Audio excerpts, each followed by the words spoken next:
Y el país integra saludos cordiales, comentarles que hoy la comisión ocasional que tratará esta posible reforma a la Constitución en lo referente al artículo 5 recibió a varias autoridades de Estado. Esto haciendo referencia a lo que señalábamos que dentro del artículo 5 se prohíbe al momento lo que es la instalación de bases militares extranjeras en el país. A propósito de esto, hasta este lugar llegaron, como lo reiteramos, algunos ministros, entre ellos la canciller Gabriela Sommerfeld, el ministro de Defensa Giancarlos Lofrero y también el secretario jurídico de la presidencia, Stalin Andino. Ellos han reiterado que en estos momentos es prioridad que el Ecuador cuente con la colaboración de países internacionales para lo que sería la lucha contra el crimen organizado.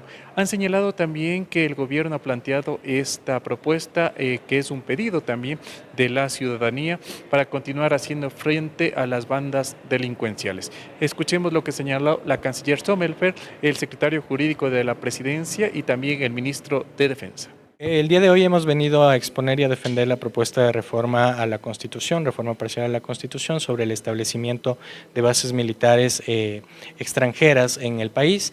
Hemos dejado claro que el país sigue condenando la imposición de las bases militares, pero que un establecimiento consensuado en el cual las partes estén de acuerdo debería permitirse, y por ende estamos en este primer paso que es el debate legislativo, para que después sea la ciudadanía la que acepte o no esta decisión que ha propuesto el presidente Daniel Noboa. Usted ha dicho 5 puntos que son importantes tomar en cuenta precisamente para esta reforma.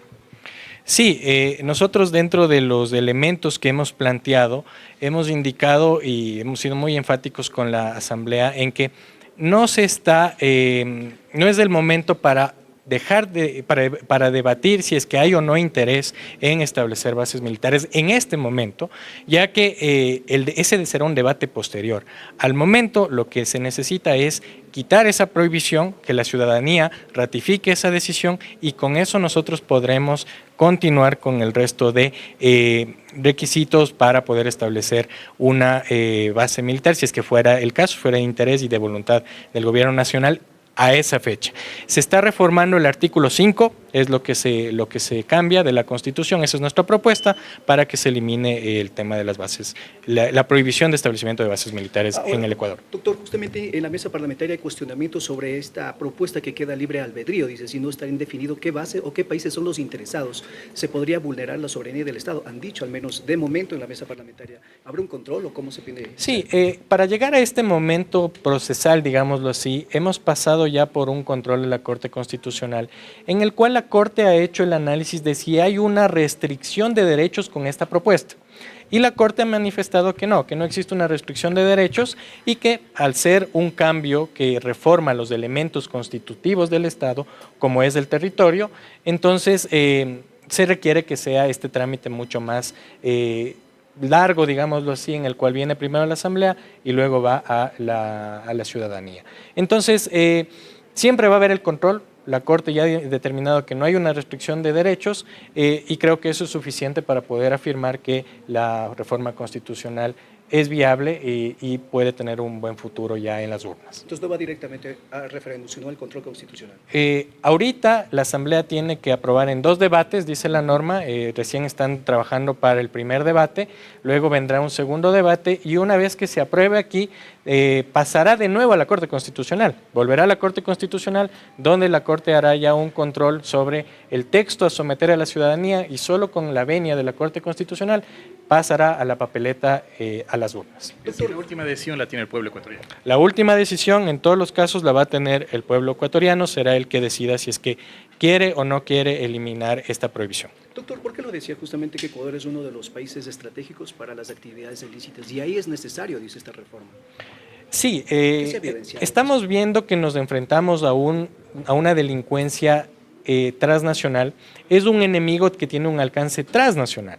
Entonces, al ser un enemigo que tiene un alcance transnacional, va a tener todo el apoyo económico de otros grupos de delincuencia de otros países que son mucho más fuertes, que tienen mayor recursos y que les interesa la ubicación geográfica que el Ecuador tiene. Es por eso que si estamos frente a un enemigo transnacional, nosotros también consideramos que necesitamos tener un apoyo transnacional para poder enfrentar a este enemigo. Ya más sobre eso podrá profundizarlo en las siguientes comparecencias los ministerios que continúan exponiendo sus puntos. Bueno, a través de la cooperación internacional justamente lo que se busca es reforzar las capacidades de países cooperantes y el Ecuador para combatir el crimen organizado transnacional, principalmente que se sabe que ningún país por sí solo lo puede combatir, sino que se necesita siempre de esta cooperación internacional, en este caso en materia militar, para ir tras el objetivo de forma eficiente en el menor tiempo posible.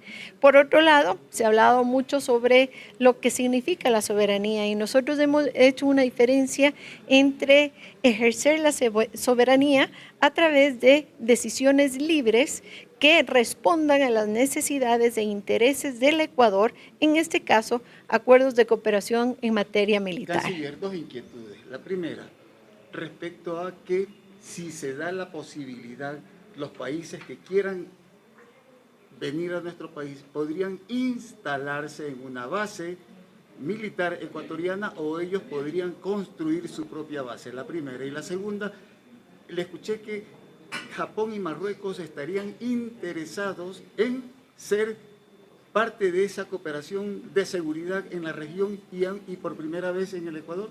No, están errados todos los conceptos. Aquí no se ha hablado de construir o de entregar bases, en absoluto, eso no se ha hablado.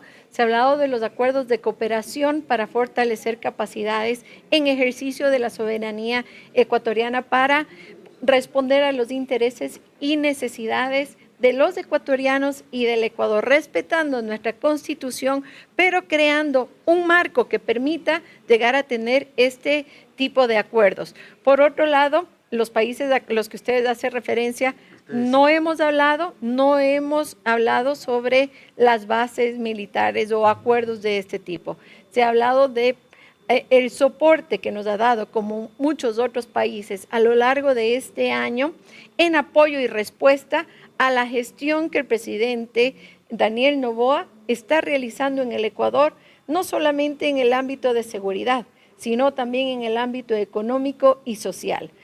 Estos países que usted acaba de mencionar apoyan de forma contundente a la gestión que está realizando el Ecuador en este momento.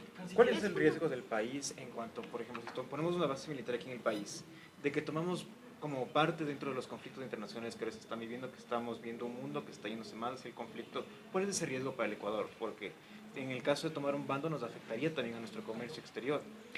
El alcance de los acuerdos de cooperación se define en el objeto y alcance del mismo. Con esto quiero hacer referencia, no por tener un acuerdo de cooperación en materia militar quiere decir que nosotros vamos a tomar parte de un conflicto armado internacional.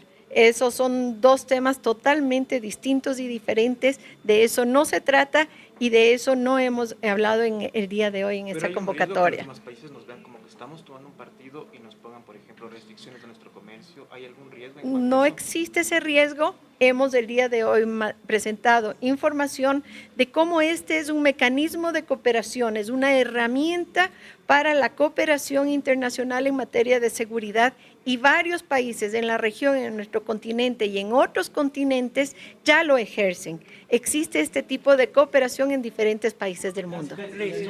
Muchas. De los asambleístas en el sentido de qué podría pasar si en el futuro cercano otro gobierno, no sé, acoge a otro tipo de país que no esté dentro de los lineamientos de la ONU, por ejemplo, para que se establezcan acá con militares extranjeros. Usted les explicaba un poco cuáles son los requisitos. ¿Nos puede recordar, por favor? Bueno, lo que nosotros hemos mencionado es que aquí existen los acuerdos que deben pasar por la Corte Constitucional y por la Asamblea para que sean implementados. Por otro lado, hay funciones del Estado que se manejan de forma independiente como cualquier Estado de Derecho lo tiene y el Ecuador es un Estado de Derecho que permite que estas instancias, estas instituciones del Estado puedan fiscalizar lo que se está ejecutando. Es correcto y yo estoy confiado en que al final la Asamblea definitivamente va a estar a favor del pueblo ecuatoriano. Toda estrategia es válida cuando se trata del combate al narcotráfico. Nuestros soldados y nuestros policías se juegan la vida diario en las calles y es importante cualquier cooperación, ninguna persona jamás va a sobrar y ninguna ayuda puede ser rechazada. Toda ayuda es bienvenida cuando se trata de combatir al crimen organizado. Usted hablaba de las principales necesidades que tienen las Fuerzas Armadas y la Policía, ministro. Sí, hay muchas carencias. Sistemáticamente se debilitó Fuerzas Armadas en el pasado. Esto es algo que ha venido por mucho tiempo sucediendo, tanto en numérico de personal como en capacidades, siempre bajo el pretexto de que ya no íbamos a tener un conflicto con países vecinos. Pero es una estrategia y una política que vemos ahora estuvo errada. Es muy necesaria la presencia de Fuerzas Armadas y unas Fuerzas Armadas y una policía fortalecida es lo que debemos de buscar en el futuro. Con esta reforma parecía en la comisión de que con el liderazgo del presidente de la República, el país que va a venir a apoyar en la seguridad será un país que esté de acuerdo con la política del líder, como usted lo decía, de nuestro país. Sí, es importante que cuando se habla de que venga un país a dar cooperación, a tener un punto de operaciones en el país, sea un país que está de acuerdo con nuestros ideales y principios, ¿sí? Tanto de respeto a derechos humanos, de ser una sociedad de derecho, ese tipo de cosas que legitimizan a una sociedad y a un país son las que tenemos que tener en concordancia con cualquier país que venga a colaborar con nosotros. Ministro, hablaba Puede de ser eso o otro que Ministro, tenga nuestros finalmente, mismos se valores. hablaba de beneficios, ¿no es cierto? ¿Qué beneficios vendrá a tener con esta posible reforma tecnológica? Mayor control territorial a través de tecnologías de punta, básicamente. Hasta este lugar también acudió el jefe del Comando Conjunto de las Fuerzas Armadas, de la misma manera el comandante de la Policía, y se esperaba que en horas de la tarde llegue hasta acá el ministro de Gobierno. ¿Cuáles son las reacciones también que se tengan sobre este tema? Nosotros vamos a estar atentos para saber también qué opinan los asambleístas. Con esto retornamos. Corape informa.